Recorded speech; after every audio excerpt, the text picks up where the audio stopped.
أعوذ بالله من الشيطان الرجيم. بسم الله الرحمن الرحيم.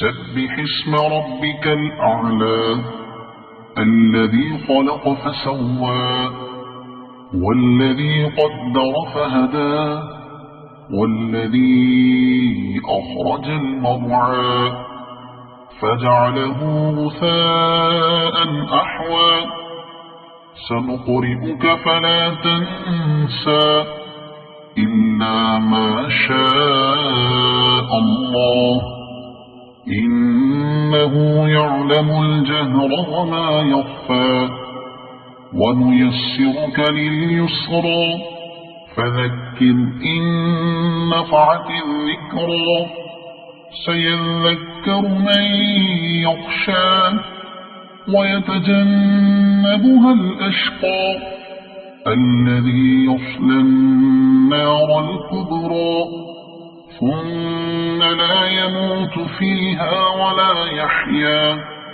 قد أفلح من تزكى وذكر اسم ربه فصلى بل تؤثرون الحياة الدنيا والآخرة خير وأبقى إن هذا لفي الصحف الأولى صحف إبراهيم وموسى صدق الله العظيم.